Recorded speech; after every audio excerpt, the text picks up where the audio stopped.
So welcome to All Access Coaches Corner. Got a special guest today, Coach Greg Young, Associate Head Coach at UT Arlington. I've known Coach Young since before I even got started in college coaching.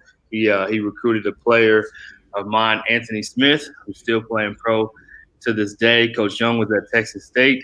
I was coaching an AAU organization that I had started called Dallas Hoop Dreams, and one of the rare few people that I still have a great relationship with to this day. He was awesome back then recruiting Anthony, and he's actually gotten better with time. I'll give him credit. He's gotten better. So he's been tremendous to me in my career. He's done a phenomenal job everywhere he's been. One of the more respected but yet underappreciated guys, in my opinion, in this profession. And super excited to have him here today. Has won championships at UT Arlington, has been a head coach at multiple stops, has also – I got to coach against him in junior college in the good old days and did a great job there too, and was recently just recognized as being the number one assistant coach, voted by his peers on a poll by Jeff Goodman here recently in the Sun Belt Conference. So without further ado, welcome Coach Young. Hey, Coach. Hey, good morning, Brian. Thank you. Thank you very much. Thanks for the introduction.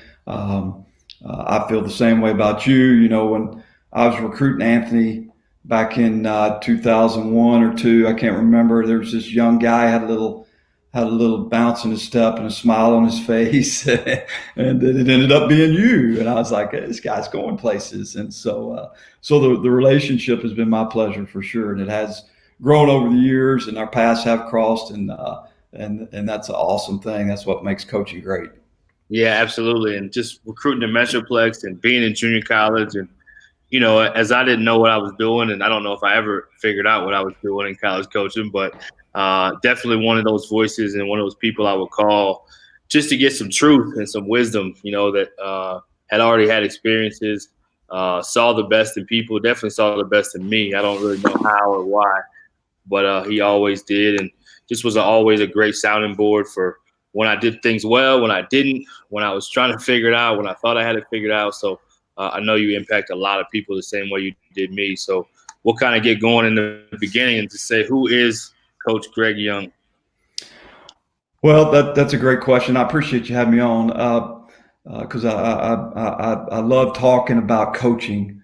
I'm sort of we talked about it through the years. Is sometimes it's important to be an advocate for coaches. Coaches need to help coaches. We don't do that enough. No, we don't. And we should. And we get so competitive. We get so locked into, trying to do what we have to do, and that's wins and losses. I get it. That's the business part of it. But, I hope personally that I will be remembered or impact people more than just wins and losses.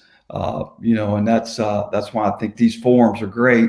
But I've been coaching 34 years, when I say that, it's amazing. 33 of those years have been at the collegiate level. I've had the privilege of coaching at nearly every level of college basketball. I was a junior college head coach for 10 years. I was a NAI assistant for 3 or 4 years. I was a Division II assistant for 3 or 4 years, and now I've been going on my 17th year as a Division I assistant. So I've sort of seen the gamut, of college coaching and enjoyed every aspect of it. I graduated from college in 1986 from Howard Payne University, little Harvard in the West. I don't know if I graduated with any academic honors, but I did graduate. I waited about 6 or 7 years. There was a moratorium. I didn't want to go back to Brownwood. I was afraid they may make me want to go back to class or something, so I stayed away for a little bit. But we played in the old Lone Star Conference, and I really didn't know anything about college coaching. I was just going to be a high school coach. My dad was a high school coach, and my mentors and the people I looked up to, the people I were around were high school coaches. But my college coach and my high school coach said, hey, look, you need to get to college. And I didn't know how to do that, and they helped me get a job as a graduate assistant at Texas Wesleyan University in Fort Worth.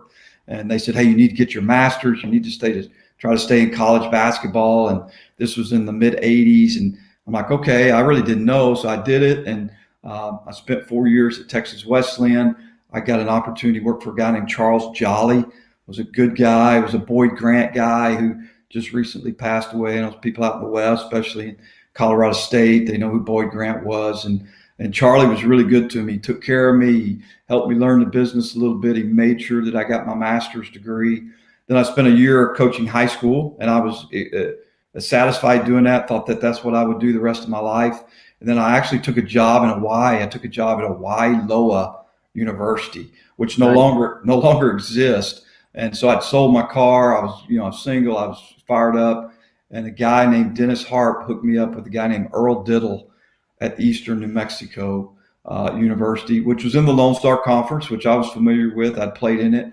And so I took the job at Eastern, and I was there 3 years. And Earl Diddle is where I really learned about college basketball coaching and the wholeness of it and how to run a program and how to be organized on a daily basis. And it's important what you do in March as it is what you do in January and February. And Earl had a reputation. He'd been at Indiana State and was very successful, been the head coach at Wabash Valley, very successful head coach at Panhandle State, and was winning at Eastern. And, we went to a Sweet 16, NCAA Division II Sweet 16 at Eastern New Mexico, won Lone Star Conference Championship, really good players. And I learned what it meant when he would say, Greg, this is not all about the players. It's just all about the players. And I was always intimidated by him a little bit. So, you never knew how to answer him. But, the more I would get around him and hear those things is like, yeah, there's other things part of a program, but it's really all back to the players. And first game we ever coached, just a funny story. Like I said, I was a little bit intimidated by Coach. He got after you a little bit and was a very good coach, was very intense. And so the first game we were playing in a tournament in Amarillo, West Texas State tournament. Mark Adams, who's at Texas Tech, was the head coach at West Texas State. And I think we were playing Mississippi College or Missouri Southern or somebody like that. And so we're in the locker room and Earl walks by me, he looks at me, goes, hey, by the way, you're doing all the substitutions. And I just went, what? What did he just say? And we had a graduate assistant. And Earl just walked away. And I asked the GA, I said, what did he just tell me? And he says, I think you're doing all the subs. I was petrified. I was mortified. And so we go to the game. Are you kidding me? I mean, my first game with him. And so sure enough, the game kept going. Guys getting a little tired. He didn't move. He wasn't subbing. So I subbed the guy in. And for 3 years, I subbed for our team, and he never said one word about it. Wow. When we beat New Mexico, when we were in NCAA tournament games, he never said a word about substitution in my 3 years there. And I learned how to be a coach a little bit and time and score and guys and how to sub. And then I learned from him that, look, it's all about the guys that are on the floor. I'm going to coach the guys the same way. And so I was there for 3 or 4 years, took a junior college job at Lamar, Colorado. I'd fallen in love with junior college basketball. I know you love junior college basketball like I do, but when I was at Texas Wesleyan, I got to be a JV coach. We had a JV team, and so I got to take my JV team and get massacred by all the junior colleges around Texas. So we go to Lon Morris and Vic Trilly and Jacksonville and Vernon Harton and Trinity Valley and Leon Spencer and Navarra and Louis Orr and Odessa and Dennis Helms and this was back in the 80s, and they all had pros. And I'm just like, oh my gosh, man, these are the best players I've ever seen. And but I fell in love with junior college basketball during that time. And obviously at Eastern, we recruited junior college players. And so I took the job at Lamar Community College, was there 4 years, learned how to coach, was a hard job, had 5 scholarships, no facility. We practiced at 6 o'clock every morning at a community building. I'd have to get in the van, pick up the players, take them to practice. There was Hall of Fame guys in Region 9 with Jim Topol at Trinidad and Lowell Rump at Northeastern and Bruce Hoffman at Sheridan and Brad Franz was at Otera and Bob Davis was at Eastern Wyoming and Soupy Campbell was at Western Nebraska. And these guys all had really good teams. So I learned that, I got some lessons in how to be a head coach, and that, when you have 5 marbles and they have 10, how do you beat them? And then I was there for 4 years, went to Hill College, and the job at Lamar prepared me for Hill because we were really good for 2 years and got beaten a region championship game our second year by Midland, a game, to go to Hutch, and really thought we were going to win the game. We had beat them early in the year, but we lost in the region championship. And then I was really wanting to be a Division I coach for some reason. I just thought that was the next progression of my career. And so I took the job at Texas State University, which was Southwest Texas, with Dennis Nutt, who was a friend of mine, and was there 5 years and made great relationships, coached some really good players. We're in the fight every year, made this Southland Conference tournament every year. But what I found out at Southwest Texas, Texas State, I really missed being a head coach. That my roots were to be I really missed being a junior college head coach. And so, but jobs are hard to get. And I missed on some jobs, but I got the Jacksonville College job in East Texas, which I was familiar with. And it was sort of my wheelhouse. Wasn't an easy job, but it was the perfect timing for me. And I was there 4 years and was really planning on being a head coach. I really was not thinking about being a Division I assistant again. I like being a head coach. I was in the process of taking another junior college job when Buzz Williams called and said, "Hey, GY, would you have some interest in talking with Scott Cross at UT Arlington?" And I'm like, "God, coach, man, I think I'm good. I'm fixing to take this junior college job. It's a better job than what I have. But I'll go visit with him." And I did. And I knew Scott. We had a relationship. There were some ties there through Buzz and former players and things like that. And when I walked out there, I just went, "Golly, this could be a great deal. This is a good, young, energetic coach.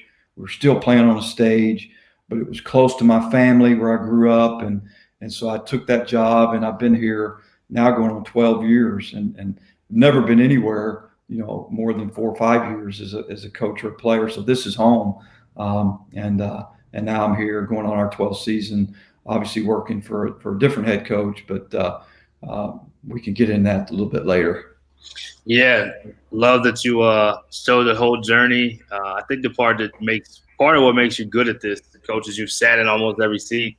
You've been a head coach, you've been a GA, you've kind of gone the different routes to jump into this thing, and you've been at all levels. So I've always appreciated your ability to relate and your ability to understand other people's shoes other than your own. And I think you've always kind of stayed grounded with that understanding of those lower levels and your humble beginnings. So love that you shared all that. Tell us, so we'll talk a little UTA, and then we'll go back to just kind of GY. What makes that place? It's grown a lot over the time you've been there. What makes the place itself? Obviously, you work for Coach Ogden now. You work for Coach Cross. That's how you came in. The place itself, what makes it what it is? What makes it special? Well, and there's a lot of things, and I didn't know these things when I took the job. I was familiar with the University of Texas at Arlington because obviously growing up in the Metroplex, being in the league at Southwest Texas and playing on the stage, and they'd always had really good teams, and it was hard to play on the stage, and but just the diversity of an urban university and how I have seen it evolve and grow into now more. Not only is it it was always considered a commuter school, but it's now more a residential university, and the housing and the things that they've done, and just the people that I met when I got the job. Pete Carlin, our former athletic director, and some of the older UTA people that were so good to me, and it just made it feel like home. And Brian, when you have success and you win, and we started doing that after year 2 or 3, we really started winning. Then it becomes a place that when you're winning and you've been doing it a long time, like, man, winning's fun. And we had really good players, really good kids, a lot of really good Metroplex kids. Scott had done a really good job. He gave me an opportunity to really coach, a lot of autonomy and some things within our program. Obviously, it was all collaborative, the successes, and I was blessed to work with him. And he was so competitive and so organized and so detailed, and he had a vision for that program. And then, we won a Southland Conference championship, really recruiting players to the stage. We were 15-1, got upset in the Southland Conference tournament, went to the NIT, and then the College Park Center was built, and it evolved. The job got bigger. We changed conferences. We went to the WAC. We had some success in the WAC, which I thought was a great basketball conference or tradition with the Utah States and the Mexico States, and we went all the way to the WAC championship game in that first year, and had a chance to win it. Got beat by New Mexico State. Then we transitioned to the Sun Belt, which was a little different and a little better than I think what we anticipated. But 3 years later, we won a Sun Belt championship, and then had some disappointment in the tournaments. That was the one thing that's disappointing. We never could break through in some of these tournaments, these conference tournaments, which is in reality what it's really all about at this level. But we were able to win some NIT games and went to the Elite Eight of the NIT. Did some things that were that had never been done at UT Arlington, and obviously Scott Cross was the leader of that, and was a big part of it, and allowed us to be a part of it with him. And we had a lot of synergy. I had chances to leave, and but really didn't want to. I was happy. My family was happy. We were winning. I worked with good guys. Coach allowed me to coach. He allowed me to do some things and have an impact on our players and our team. And then all of a sudden the business part hit and we got fired.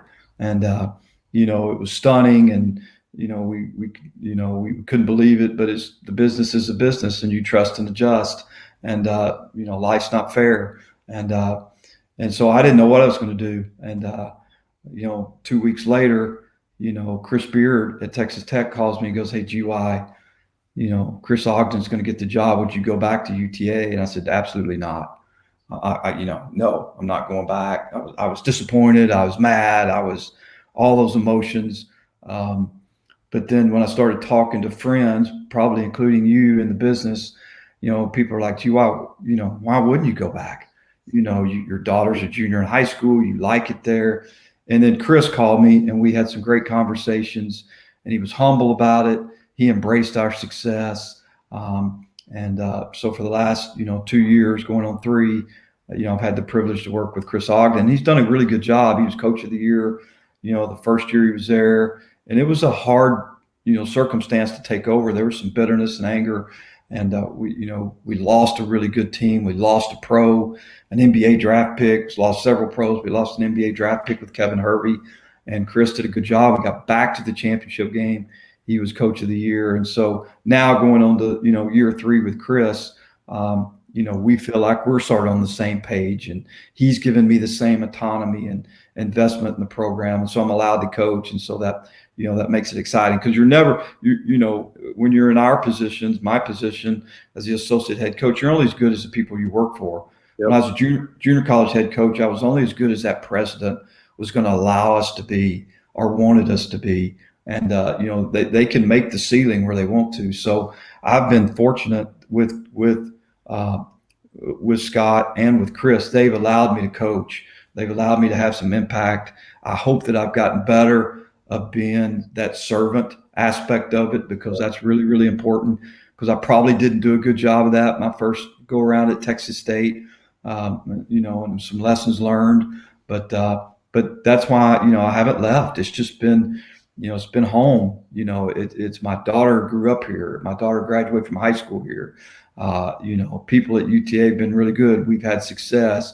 We live in a great area, and it just is, the more you get into the business part of it, you're just like, man, it's nice just to be able to coach your guys and build relationships and hopefully make an impact. That's what I look forward to every day, is being with our players, being at practice. And we've had some really good kids, really good players, and forever grateful for my time here at UT Arlington. Yeah, you touched on a lot of stuff there, Coach, and I want to go back real quick. You said the stage. Some people may not know what you meant when you said the stage. They may have thought you meant the opportunity stage. Sorry. Yeah. You guys literally played on a stage where if you went too far to the left or the right on one side, you would fall off into a crowd of chairs. Correct? Yeah, you went to straight to the orchestra pit, man. Exactly. Sorry, you're right. I take for granted that people understand where we played at Texas Hall it was literally a theater. and you had the balcony seats and the seats, and then they put bleachers on the other side, and they had the court that was literally on the stage. So, when you weren't playing basketball, they were doing Miss Texas pageants on there, and Right. and there was a huge drop off, and it was one of the most unique places in college basketball, that's for sure. Maybe and so, but it was a good home court advantage, and that was what I always felt like when I was at Southwest Texas coming to UT Arlington. It was always a hard place to play, and then when we came to UTA, we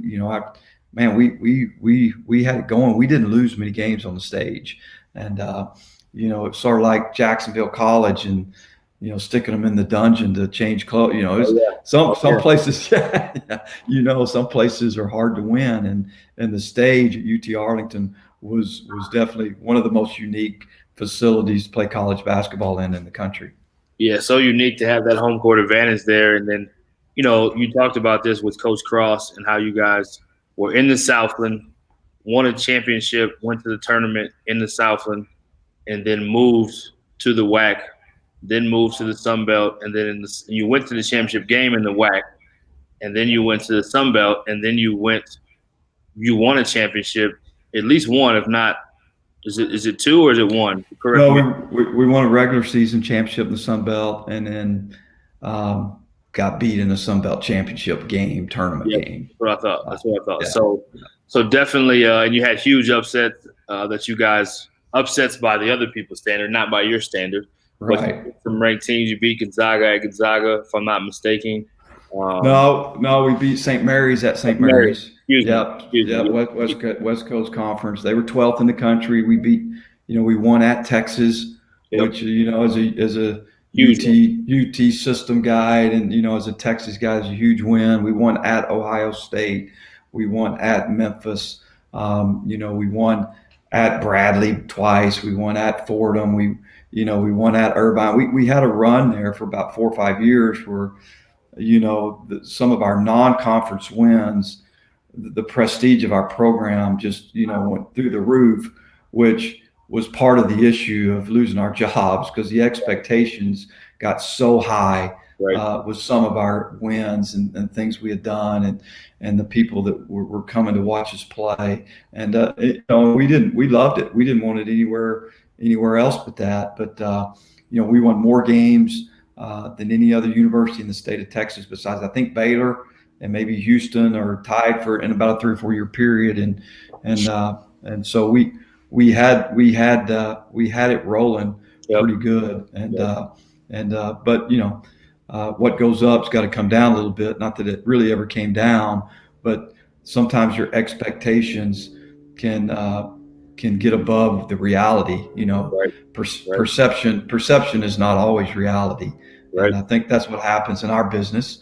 We've seen it. You've seen it. People that are watching this podcast that are in the business have seen it. And, you hear old coaches say all the time, that's the kiss of death. You've got a brand new facility. They're going to expect this and that. Well, there's some truth to that, and you better be prepared for those things. And, old coaches used to say, well, when you take a job, I think an old coach told me one time when I took a junior college job, he says, well, don't win too much too early. Then, their expectations will be unrealistic, So anyway, that's sort of what happened a little bit is that, because of the games you mentioned in non-conference, because of the national recognition. I mean, we were ranked number 2 in the mid-major poll for 2 or 3 years. And the only team that was ranked above us, for several weeks in 2 or 3 years was Gonzaga. Yep. We were ranked that high. Our RPI was, top 30 in the country for 2 or 3 years. So anyway, we had a great run at it. We couldn't break the ceiling in the conference tournaments. And as you know, that's what you're judged by. Yep. And we knew that too. So that there's no excuse for that, or we're not making excuses. We knew that, and we know it right now for sure. Yeah, I just wanted to kind of share that part because I think it's so important when you're building something and you start in the stage and you change conferences and you're doing all this stuff to continue to have success at the level you did. And you had essentially tournament level wins. I mean, you beat St. Mary's, like you said, on their home court when they were ranked 12 in the country. You beat Texas, which in the state of Texas, it doesn't get any bigger than playing there and getting that upset. Beat Ohio State, beat Memphis. So you had these NCAA tournament signature wins. You had this conference championship, just couldn't quite get the ultimate prize in college basketball, but doesn't take away from the elite level of transformation that you guys did at UTA. So I want to give Coach Cross his credit as well. Of course, great man and somebody we all love and respect, and, wanted to make sure to give him his, and he's going to do a great job at Troy as well. Now you work for Coach Ogden. Credit to you as well and to Coach Ogden to be able to make that transition, right? And then you make the transition and you still go to the conference championship game to possibly go to the tournament. Coach gets Coach of the Year in his first year. So it looks different. Coach is obviously different than coach. Everybody's different, but you guys still did it again. But the one constant I have to point to is yourself. And before we get to Coach Ogden and what makes him great, tell us about how your adjustment was, and then tell us a little bit about what it was like to get recognized by the Jeff Goodman poll, to be recognized as the #1 assistant coach in the South and by your peers. It's not like it's a publication or it's Jeff Goodman's opinion per se, but it's actually your peers that voted through a poll that he kind of initiated. So if you don't mind, touch on those couple things. Yeah, first of all, the Goodman poll, there's a lot of good coaches in our conference, and I think everybody that got recognized was deservingly so. It was, I was humbled a little bit because it is, voted on by your peers, but old guys, we get free coffee, we get all these breaks on stuff, we get to park close to the arena. Sometimes we get more votes in those polls or people. And I've been in the league a long time, but it is humbling, and it basically it goes back to the people that you work for and with Scott Cross and the staff that we had and the players that we had, Chris Ogden, the staff that we have and the players that we have. It's basically a validation of who you work with and work for, and that was a neat deal, and I was very appreciative of it. And but it's more about our program, our culture, and the things we've done over the last 12 years. Going to work and coming back to UTA, like I sort of mentioned earlier, it's a little hard. I knew Chris. We had a relationship, as we all do in this business a little bit. We were not close, but we knew each other and spent time around each other, but never really just sat down and talked basketball. But we had really close mutual friends. And then, the one that really mattered the most was Chris Beard. And, Chris and I have known each other a long time and had the same path and a little bit in some ways. And so Chris was the one that sort of instigated my opportunity to be able to stay with Augie. And then after I met with him, and we had so much in common, and the transition was pretty smooth, to be real honest. It's always different going to work for somebody else, especially when you're working at the same place you've been working. So it was a little weird, but when you had loyalties to the people that you worked with before, and feelings, and you tried to distinguish between the hurt and knowing what's important. But I think the main thing was, I just told my wife, when I said, hey, I'm going to focus on our players, which we should be doing anyway, and so it was a life lesson that, God's given me a lot of life lessons through my career. This was one. It's like, hey, Greg, it's not all about you, Chief. Focus on the players, focus on what's important, focus on what you really got into coaching for, focus on the reason you're in it, the successes and the fun times, and all those. It's all about the players, and it goes back to Earl Diddle. It's not all about the players. It's just all about the players. And so I focused on our players and just invested in those guys, because we had some guys returning that, they needed to be loved on a little bit and reassured. And so I was able to help with that, and had recruited some players. I had signed some players with our previous staff that we were still bringing in. So that made it easy. And then Chris made it easy. Chris allowed me to coach, and Chris has got a great personality. He's a voice. He's a strong voice. He did put a plan together about what he wanted from our program from day one. It's talked about every day, and I think that's why we had some success that first year, is because our returning guys bought into that, and he did a good job with those guys and with everybody, getting everybody on the same page, and embracing the successes that we had before, and being public about that. And now in year 3, we think we have the best roster together. We feel like we are all on the same page in how we want to play, and our vocabulary and our verbiage and styles of play. And so we're really excited about this year, even in a pandemic, because nothing's the same. Recruiting wasn't the same. The spring wasn't the same, and then the things that have happened in our country, which, we say as coaches, and this, we tell our teams all the time, is don't get complacent. Don't get complacent, even when things are going good. It's not very far from the penthouse to the outhouse. That's what happened to us as a society. We got complacent, and there's some things, with some social injustice that got brought to the forefront. Yep. And it's unfortunate that people had to lose their lives. That's what's unfortunate, because some of those people are the same people that you and I could have coached.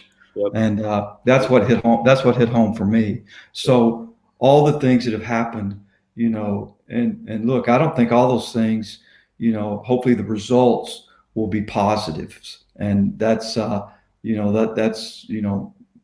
will be the things that we'll hopefully can look back on and go, look, we got complacent as a country, as a society.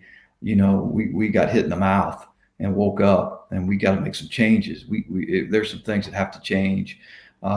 So just, all the things that have happened, I'm as excited about coaching this year as I was 34 years ago. And a lot of it is because I know I'm blessed to still have a job, yep. Because I get to do what I want to do every day. And I'm not going to forget that. And I think everybody that's coaching or getting to do what they want to do, and especially in college basketball, I think we all probably sort of feel the same way. I think we all feel blessed that we get to still try to coach. There's some hiccups. There's going to be some things that happen this year that are going to be different. We all know that. We've already experienced them. Most college programs have experienced them, but you just got to trust and adjust.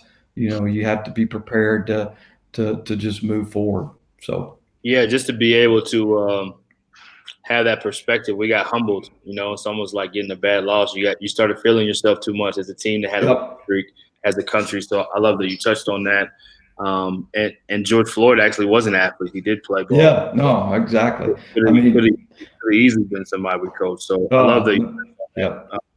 And it's good for us to, I think, like any adversity, we'll figure out who we are as a country and who we are as a people and individuals. I think most of us have already figured out how to transform and become better and get our values back to where they probably should be with family, and even how we spend our time. And we can't travel and be as crazy go as college coaches always are. And we actually have to slow down a little bit and have dinner with our families. And, it's made us have to be present in the values that matter. So I love that you touched on that. I wanted to go into Coach Ogden before we kind of go back to your own story. Obviously, Coach Ogden was a really good player at Texas, played at the highest level, played for Rick Barnes, then coached for Rick Barnes at Texas, then was at Tennessee with Rick Barnes. So he's got a pedigree. Then he was with Chris Beard, who, of course, he got to experience what they're built there in Texas Tech. And so, and of course, he has a presence. He's a personality. He's got charisma. He's got a knit factor. Talk a little bit about what makes him special and what's enabled you guys to kind of build it in a different way than you build it the first time, but still being successful and have your best days come. Well, he is a very charismatic. He has a personality. Going to the office every day is fun. It's a laugh fest. He's worked for obviously played for and worked for a Hall of Fame coach in Rick Barnes, no question about it. Obviously the success that Chris has had at Tech. And so, I think it was hard a little bit, and I've been there. I've been a head coach. You understand, when you take over programs, I think it was hard to try to distinguish, who you are when you've got these two big personalities that you played for, worked for, and they've both been successful, but they may be a little bit polar opposites. And so I think now he's done a really good job, and he's been very due diligent. The pandemic and being, like you said, not being able to travel, not being on the go, being able to spend some quality time and just think about your team and your program. I think he's found a really good mix of both. And, he's the guy that's the first guy at practice every day. He's the guy that's the voice and confident about what he's saying. He's the guy that he and I now are saying the same things because we have a belief and a collaboration of what we believe in. And so, that takes a little time. And especially when you work for two big personalities like he worked for, and Coach Barnes and then Chris Beard, and both of them are very successful, but they may do things a little different. And so I think now that, he's been through 2 seasons, he's been through 60 games, he's had some real success, had a little adversity. Adversity's not bad. Nobody's immune from adversity. Adversity's not a bad thing. How do you react to it? What do you do to become better? And he was great with how we handled recruiting in the spring. We had no evaluation days. We couldn't get out. We couldn't see anybody in person. Couldn't bring anybody on visits. So we had to recruit because we had positions to fill. We had needs to fill. There's some things that we didn't do very good last year, and we needed to fill those needs. And so through our relationships as a staff, like we all have in coaching, is that we felt like we were able to sign some really good players, because the first time we met them was the first time they arrived on campus.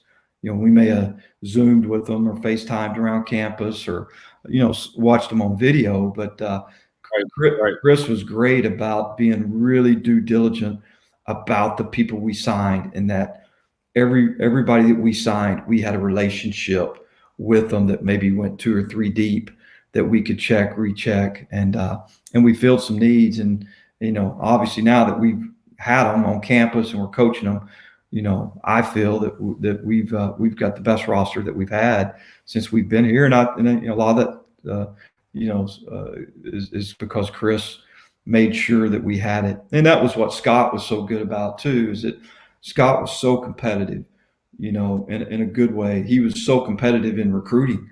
It's like he was going to make sure that we were going to have good, we were going to do our due diligence in recruiting.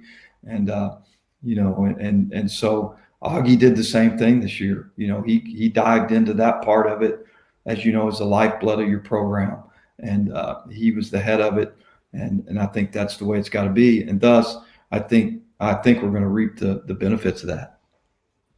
Yeah, and you guys have such a staff dynamic with, having Coach Johnson, who's there from the Dallas area and is deeply connected. I think the part when you have a head coach who invests in recruiting, I think it goes so far, right? You can't replace it. Even if your staff relationships are great and strong, when you have a Coach Frost early in your days at UTA that's invested and competitive in recruiting, it makes a difference. And then when you have a Coach Ogden who has, like you said, the track record as a player, working for these high-level coaches and high-level programs at the highest level, coaching pros, recruiting pros, he has all that to sell. And so then he has a relationship with Kevin Durant. You guys have social media. You guys have done a good job of showing Kevin Durant sitting courtside in you guys' gym. Coach Ogden is kind of one of those guys in this new wave of how players want to be communicated to and how they need to be connected to. He brings kind of a different element. So definitely love to hear that he's invested in that way. I'm not surprised at all. He's always been great at recruiting. But when you're a head coach, you have so much on your plate. So figuring out all the dynamics of how to adjust in that role, it sounds like that's happening for him, and it's the perfect storm. So talk about junior college. We'll go back to just your time now. What makes you love the junior college level? What did you love about it? we got to give our shout out to JUCO, so we'll give a special. Yeah. Oh no, I'm a JUCO. I'm still a JUCO guy at heart. There's no question about it. When, even at UTA, I mean, that was the one thing that, when I got the job that Scott wanted me to do that they really hadn't They had done. never done And before. is start recruiting junior college players, and there was reasons why. It wasn't anything that they were doing wrong, but we started signing some really good junior college players, and we signed Brad Gay at Tyler, and then we signed Bo Ingram from South Plains and played on those guys both won championships. And so, we've always had junior college players on our roster at UT Arlington, and been very fortunate to be able to continue to recruit, and we do today. And those guys were just my heroes. I mean, they were just, those were the guys, the junior college coaches that I met and watched and observed in my formative years of being a coach, as a JV coach at Texas Wesleyan, as the assistant at Eastern New Mexico.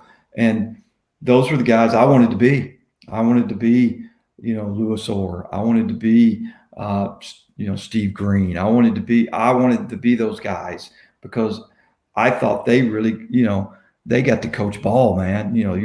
You're scrimmaging in October. You've got 5 scrimmages. You play all these games, before Christmas, and you get that JUCO break, and then you get to go recruit, and then you get to bring them back. It was just, that was who I wanted to be. Then you go to Hutch and you see the National Junior College Tournament, and then you really fall in love with junior college basketball. Right. And just all the great players and the great coaches and the lineage of coaches that have been successful at the highest level in college basketball, and the roots for junior college coaches. And, I played with junior college players in college, but really didn't know until I started coaching. And so in reality, that was who I really wanted to be. And so when I left Texas State and went to Jacksonville, I thought that's what I would be the rest of my career, and was going to be completely happy doing it. I was the athletic director and junior college coach, head coach at Jacksonville, and that's what I wanted to be. I wanted to be a junior college coach, because those were the people that, in my formative years of coaching, as I said, that, man, I just thought they had the best deal ever. And so I sort of got caught up in the journey of that, instead of the destination of college basketball, because, the people that are my peers, and the Buzz Williams, who even is younger than me, but we were really close in our, careers as they began. And to see what he's done an unbelievable job and evolved, and obviously is one of the best college basketball coaches in the country. And then Chris Beard, and the paths that we took, and we're on similar paths, and talked about working for each other, and now the things that he's done at Texas Tech. And even Steve Forbes and I were junior college coaches at the same time, and all these different guys, and the successes that they've had. But I sort of got caught up in the journey more than the destination of being a JUCO coach. I liked it. I liked living in Hillsboro. I liked living in Jacksonville. I even liked living in Lamar. And so I don't know. It was just one of those deals that I thought I was doing what I was called to do a little bit. And so if it hadn't have been UTA, and it hadn't have been Scott Cross at that particular time, and this sort of the synergy and the relationship that we built, I probably would be a junior college coach right now. I hope, because that's what I love doing. And I look back on those days as fond as I do any days of coaching. And you'll hear junior college players say it all the time, because you coach junior college players. They'll come to a Division I school. That's their goal. It should be their goal, to get that degree, to be able to fulfill dreams. But they'll always tell you, man, my JUCO days were the best days. Yep. My JUCO days. Well, I'm just telling you, as a coach, my JUCO days were best days too. They were great days. Not that these days aren't good, not that the experience isn't different, but there is something about having that chip on your shoulder, about being in places you can parachute in, but you can't parachute out of. Just those places that all us JUCO guys sort of understand what it's about. Yeah, it's almost the best training ground to really get you to understand well, not only what basketball is about, but you just get all the other stuff out of the way. It's the That's purest right. level of no politics. It's just like everybody's grit and grime, eating sack lunches, riding on a bus, figuring it out, overcoming the adversity of the day. You got a 2-person staff with maybe a manager, and you're just everybody's close, everybody's in it together, and ultimately, you have some of the most competitive games because it feels like there's so much more at stake. There's Right. so much more guys are wanting to prove, and guys are really wanting to change. And the closeness of your teams, I don't know if you can make that at the other levels No. because of the environment that JUCO kind of provides. So I think it's just I have such a heart for that level, and I think it doesn't get enough love. So I had to kind of dive into that real quick. Lamar, just one quick JUCO story. That was my first job in Lamar, Colorado. And there's been some really good coaches that have come through Lamar. Ronnie Dean was before me. Chris Bauman was there. Chris Tipton did a great job.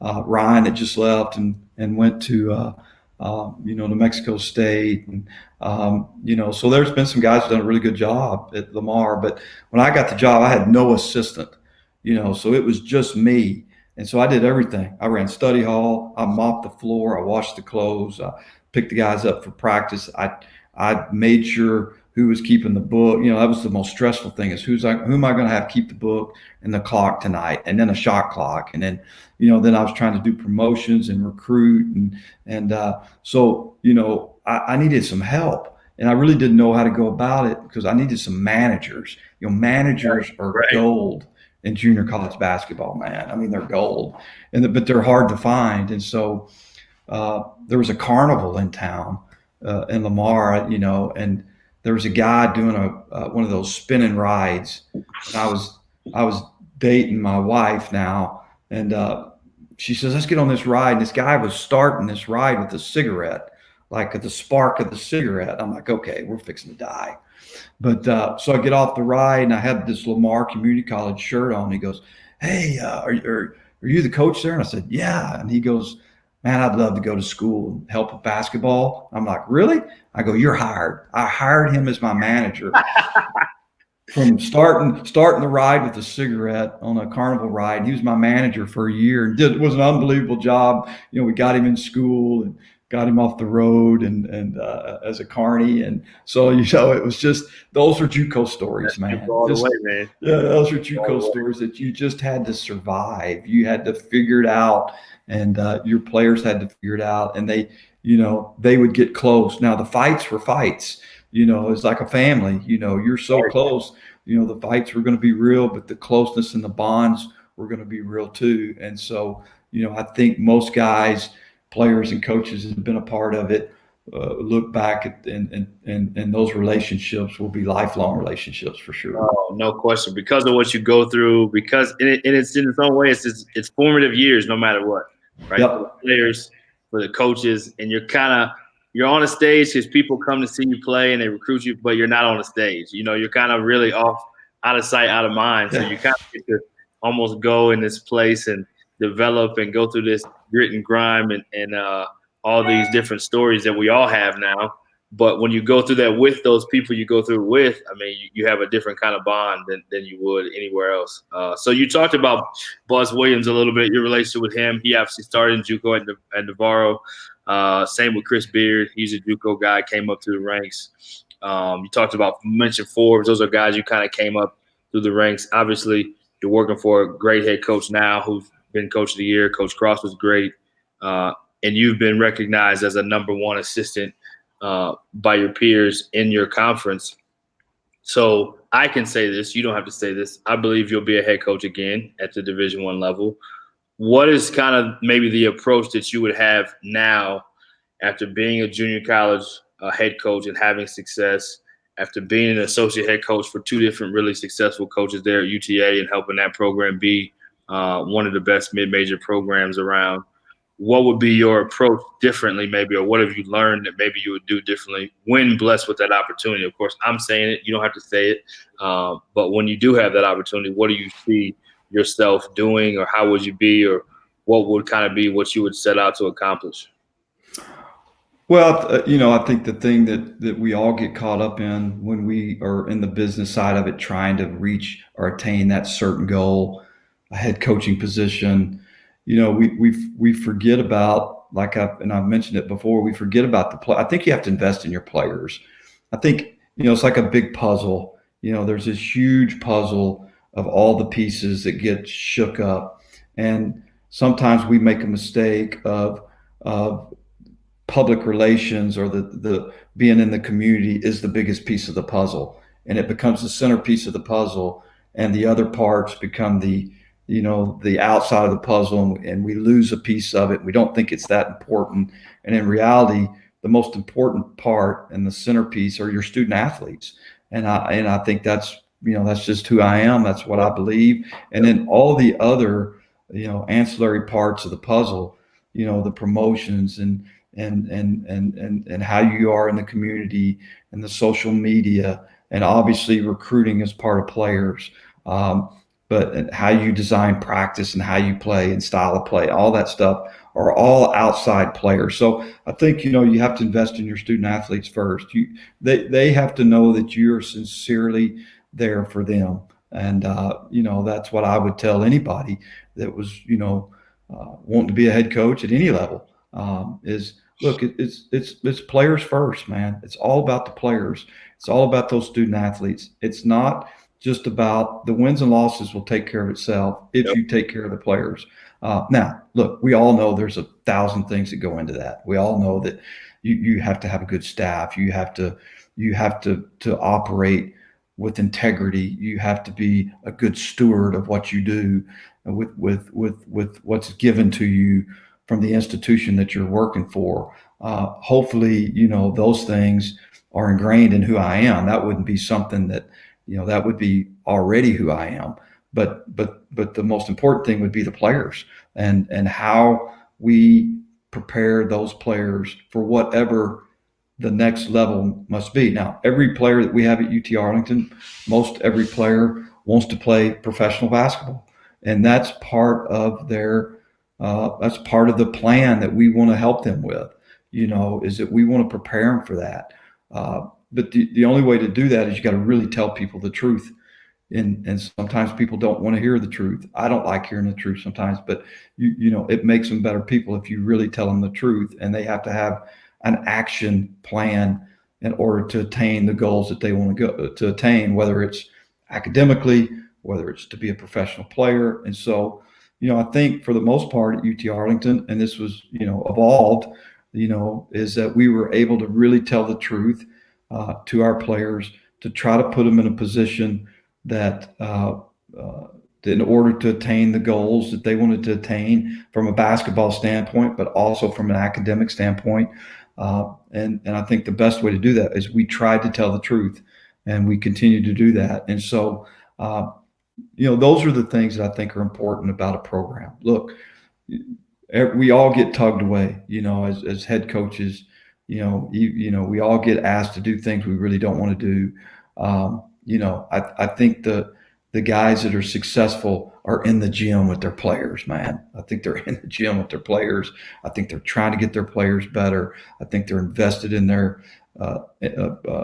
development as a player. They're the guys that are overseeing what's going on in the gym. They're the guys that are overseeing what's going on every day with what they're doing in the gym. So I think the other pieces of the puzzle you have to fit. But I think if you can keep the players the centerpiece, then I think at least you're building something on solid ground. Absolutely. Absolutely. Well said, Coach. And you will be, as you have been everywhere you've been, you'll be successful when that time comes. I know you'll continue to be successful where you are. That's who you are. You're not focused on that. You're focused where your feet are. So definitely don't want anybody to get that misinterpreted. But when that opportunity comes, because it's going to come, you're going to do great things. So last, we like to end. This has been great today. Appreciate you being on. We'll give two last kind of closing things. We like to ask about legacy. You talked about it a lot through your story. What do you hope that your legacy is? What do you kind of set out as waking up every day and driving yourself. Other than you talked about serving, so anything that you want to touch on that you want to be a part of your legacy, let's kind of dive into that one as this last question. Yeah, that's a great question. I think we probably should all ask ourselves that question, all right, or have somebody that's an accountability partner ask you that question. Yeah, I said it a little bit before, but I hope my legacy is that it's more than wins and losses. Um, Easy to say. I know it's cliche a little bit, but I hope my legacy as a coach, as a father, as a husband, as a dad, as a brother. I hope it's just more than just basketball and wins and losses. Because there's so much more. The relationships that you make with people. Um, you know, when you're out of it and you have a little adversity and you get fired and you're not for sure what you're doing and what's going to happen next, that's what you miss the most. You miss the relationships and you miss the competitive nature of what you do, but you miss those relationships with your coaching fraternity or the people you work with or the players. And so I hope my legacy is that, look, not perfect obviously, but I hope that I've been able to be impactful to people that I've been around, that I've worked with, worked for, that have played for me, and that I continue to do that, that I'm more focused on that than anything else that I do in the business, and that I'm remembered for more than the wins and the losses. And sometimes it's easy. Well, you hadn't won a lot. Well, I won a lot more, than I've lost. We probably all have to a certain extent. Right. So, I want to be remembered like I remember the people that I look up to. Right. As, man, that guy was a ball coach, but he was even a better person. That's the legacy that I would like for people to, hey, GY, man, he was a ball coach. He's even a better guy. He's even a better guy. And so hopefully, I can continue to work on that and be pruned and get better at that for sure. Yeah. So I said this before. We met back in the day with Anthony Smith, and you've continued to get better since I met you then, and I think it will continue to happen that way.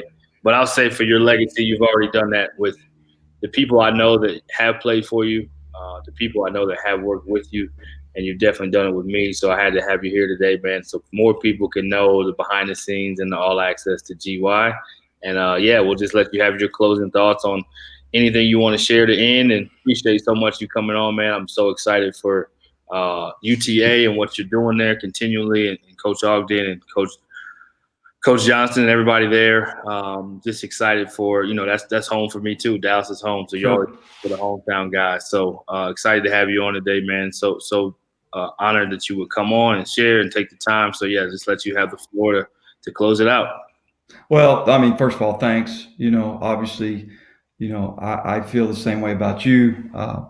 And any young coaches or guys that I've been around, it's fun to keep that relationship, even though we may be doing different things. Those relationships are important. But just let's keep focused on the things. Let's keep the main thing the main thing. Let's keep focused on players. I think we're going to have a college basketball season. It's going to be interesting. It's going to be different. I know we all want it. We're going to have to trust and adjust, and hopefully we'll get through this season. And then coaches need to continue to help coaches. We got to continue to help each other. I get it. We're going to line up on Thursday and Saturday or whenever we play, and we're our competitive nature. That's what makes us who we are. But man, we got to continue to help each other. And we've got to be an advocate for each other, and we've got to there's a generation of young coaches coming up that we can't leave a legacy of doing what shouldn't be done, and not that that's happening, but we need to be mentors, and we need to help young coaches, and we need to put our egos away at times, include me. And we need to celebrate the successes and learn to learn to make sure that the next generation of college coaches in general, are prepared to take care of the main thing, which is those student athletes and players. So appreciate you having me on, brother. Miss seeing you, and look forward to seeing you again soon, hopefully. Yeah, look forward to it too, Coach. Look forward to it too. Thanks so much, man. Enjoy the rest of your day, and good luck this season. And we'll be connected. You're stuck with me whether you like it or not. So yeah, that's a good thing. thanks so much, man. All right, take care, Brian.